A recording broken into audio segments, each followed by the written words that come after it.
Assalamualaikum warahmatullahi wabarakatuh. Masih bersama saya di channel Nanang Safa. Dan jangan lupa buat teman-teman semuanya yang belum like, bisa like ya teman-teman, dan subscribe sebanyak-banyak mungkin ya. Dan pada hari ini saya akan interview pada salah satu petani di daerah Sodomerto yang bernama Nastain ya. Dan ini beliau ini lagi nanam cabai rawit, terus apa lagi ya, tomat dan terong ya teman-teman. Kita bersama-sama ya untuk interview pada beliau ini. Oke, cikidot.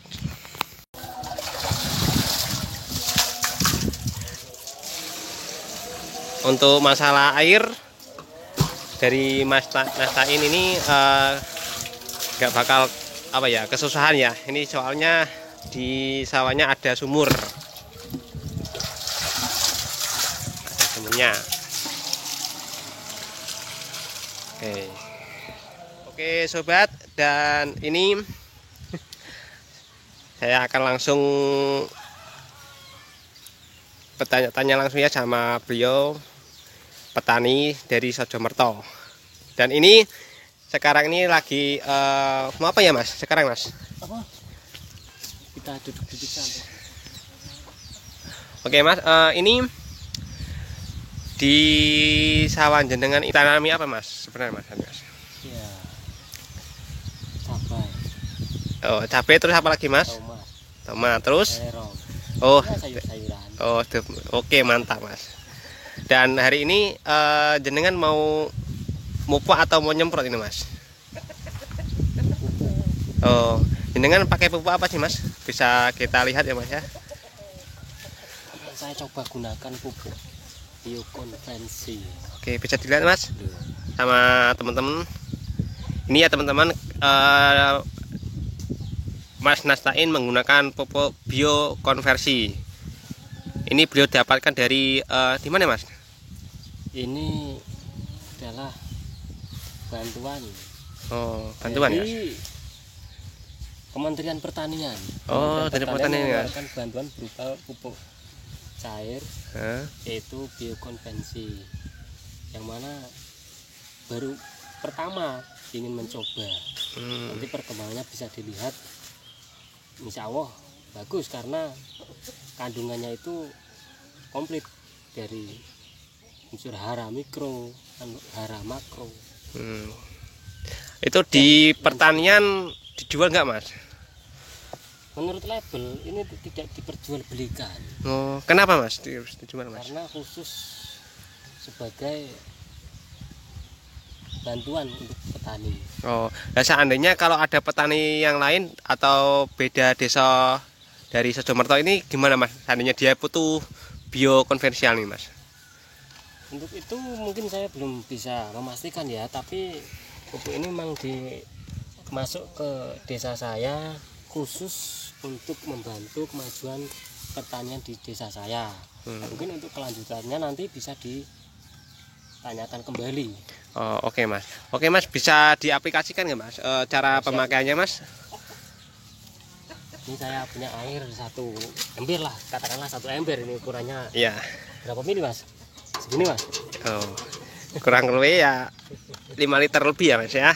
Iya, iya. Oke, nah ini nanti berapa tutup Mas yang mau digunakan Mas? Setiap 1 liter itu 3 tutup botol kecil ini. 1 liter 3 tutup botol kecil ini. Oke. Kalau ini 5 liter ya berarti dikalikan saja. Oh. 3 kali 5. Seandainya 5 liter ya. Oke. Tapi saya pakai seukuran gelas.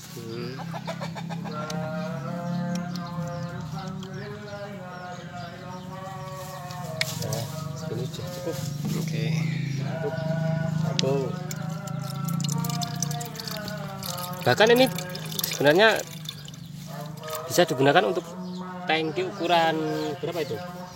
17 liter ya? Nah, itu 17 liter sebenarnya. Oh ya. Masalahnya kalau kayaknya tidak berbahaya, bukan Oh. pupuk yang Berarti ini organik. maksudnya organik ya Mas ya? Ya. Pupuk organik hayati ya? Ya. Oke. Nah, kenapa kok nggak pakai pupuk-pupuk yang kimia Mas? Kayak NPK, NKP, Mutiara dan lain-lain Mas? Ya, karena saya petani baru ya, Ya. maka saya ingin mencoba mendahulukan yang cara organik saja. Oke. Walaupun saya masih menggunakan cara yang pakai pupuk-pupuk kimia, Ya. tapi kali ini kita mau menggunakan pupuk organik untuk tanaman cabai. Nanti ke tanaman jagung saya masih menggunakan pupuk kimia. Ini sudah saya campur, nunggu 10 menit. Kenapa harus nunggu 10 menit Mas? Kenapa harus ditunggu? Kan kenapa nggak harus langsung siramkan aja sama cabenya dan lain-lain gitu? Ya, agar supaya kandungan yang terdapat dalam pupuk cair itu agar supaya berkembang dahulu. Oh gitu Mas. Berkembang karena ini kan diaplikasikan campur dengan air biar berkembang dulu. Nanti setelah itu kita siramkan. Oke ini sobat, ini caranya kita siram ya pada bibit cabai rawit. Wih, menyak. Oh, oke.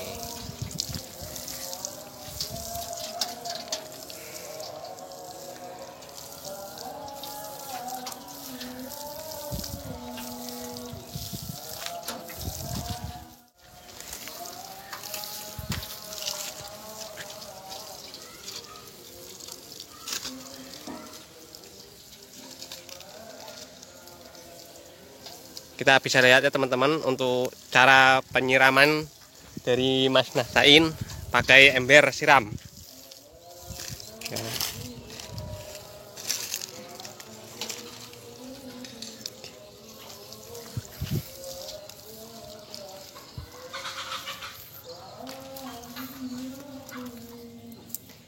Dia menggunakan cabai rawit. Untuk tempatnya dikasih 2 ya, 2 bibit, tapi ada yang 3 juga.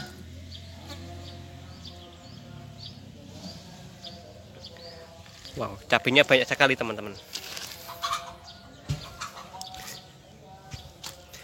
Ini perkiraan nanti sekitar 60 hari dia akan panen.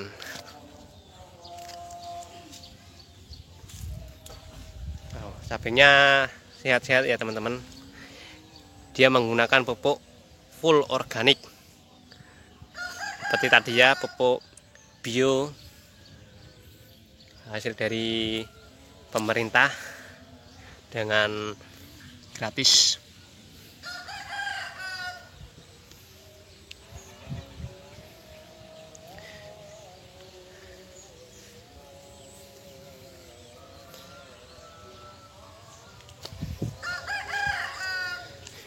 Ini satu lahan beliau tanamin sekitar 100 bibit ya, 100 bibit cabai rawit, dan ada tomatnya juga.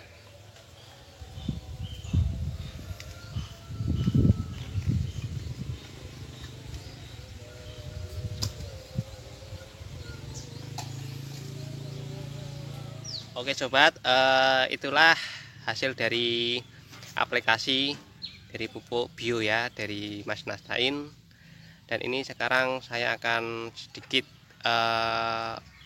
wawancara, dan kenapa dia itu memilih jadi seorang petani ya, kenapa enggak jadi pengusaha atau jual warung-warung di pinggir jalan atau maupun kerja di pabrik gitu ya, malah dia itu sukanya di pertanian dan perkebunan gitu ya teman-teman.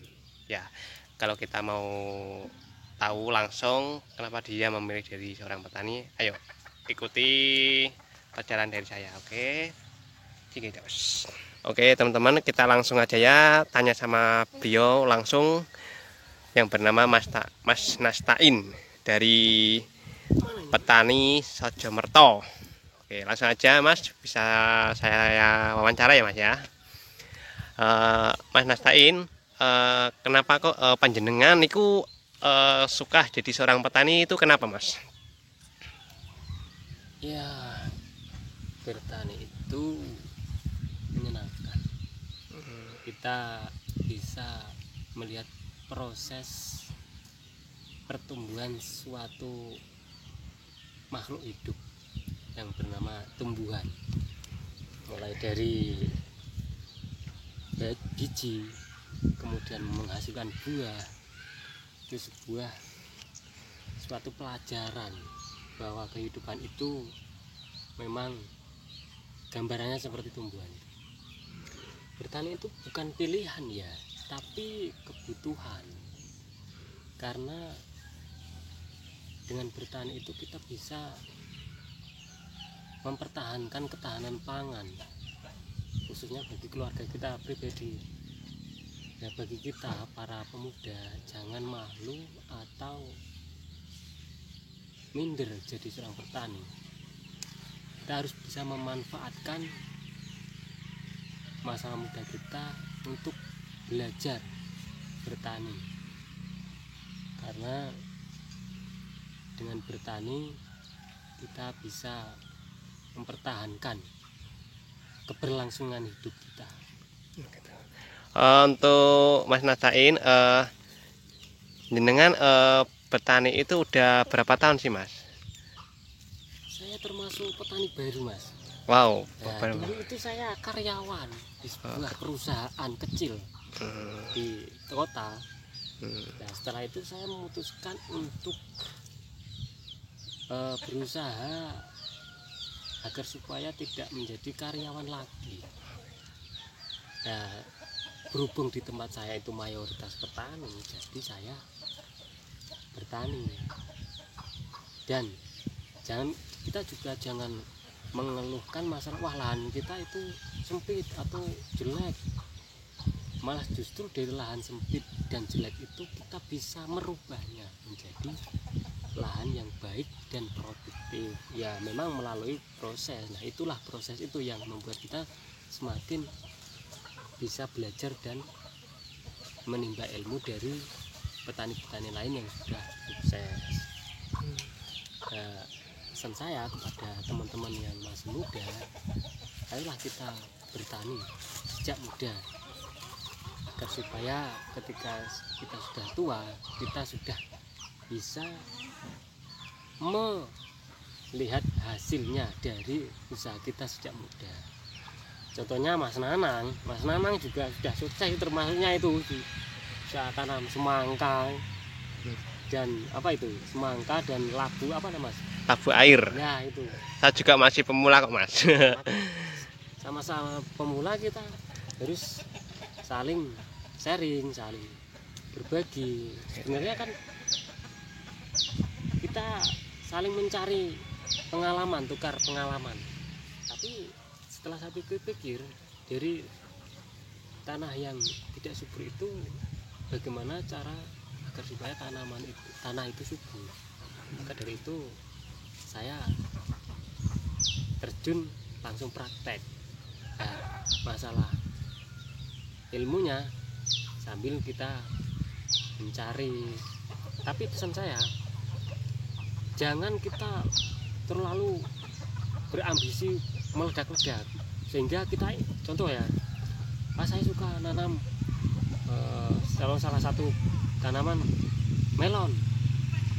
Bila kita belum banyak ilmu, itu kok nekat langsung tanam secara luas, itu kita berisiko nanti kalau gagal kita sudah putus asa. Maka justru bagus bagi yang punya lahan sempit, kita belajar dari lahan yang sempit itu. Ketika kita gagal, kita mulai kegagalan, kita tidak mendapatkan resiko yang besar, dan kita bisa memulai lagi. Setelah kita kok berhasil, maka saat itulah kita kembangan lebih besar lagi. Oh gitu ya Mas. Akhirnya cukup sekian pesan dari saya. Oke, pertanyaan selanjutnya Mas ya. Tadi kan jenengan jadi seorang karyawan ya pabrik ya. Nah, Bukan pabrik, apa? perusahaan. Oh, perusahaan ya. Mebel. Pembuat mebel ya. Oke. Nah itu kenapa berhenti Mas? Padahal kan jenengan tahu sendiri kalau di mebel itu gaji udah jelas, udah enak lah, udah dapat makan dan lain-lain. Kalau kata orang-orang kan petani kan, wah rekoso, kesel, panas-panas, engko awai ireng, terus yo ora entuk duit barang gitu. Itu dari pendapat orang-orang yang seperti itu gimana Mas cara menghadapi Mas buat jenengan Mas? Untuk pengalaman saya pribadi malah justru yang saya dapatkan kesehatan. Mungkin ketika jadi karyawan saya dapat gajian yang mencukupi, mingguan malahan, mingguan dapat gaji. Tapi kan kendala yang saya alami itu kesehatan. Ketika bertani itu lebih efek kesehatannya itu lebih baik. Nah, juga sudah tidak tergantung pada atasan kita kan. Kita bisa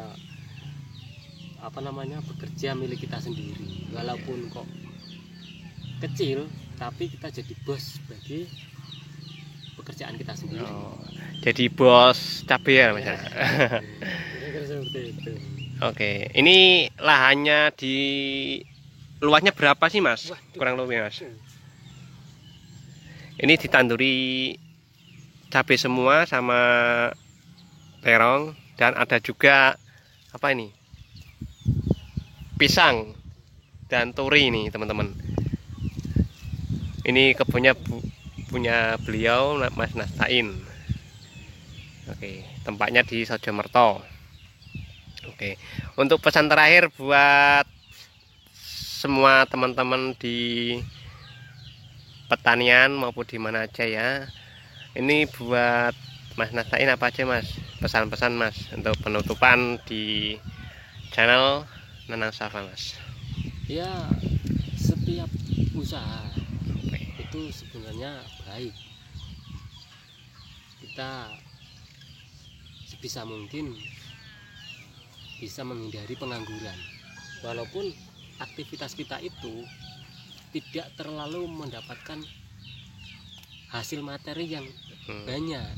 Yang penting kita tinggalkan dulu pengangguran. Oh, berarti jadi pengacara ya Mas ya, pengangguran banyak acara gitu. Jadi seperti itu ya. Oke, itu ya Mas ya. Tetap semangat apapun profesi kita, khususnya pertanian. Kita saling belajar, tukar pengalaman ya, agar kita bisa maju dalam pertanian. Dari saya, salam petani, salam makmur, salam sukses. Sip.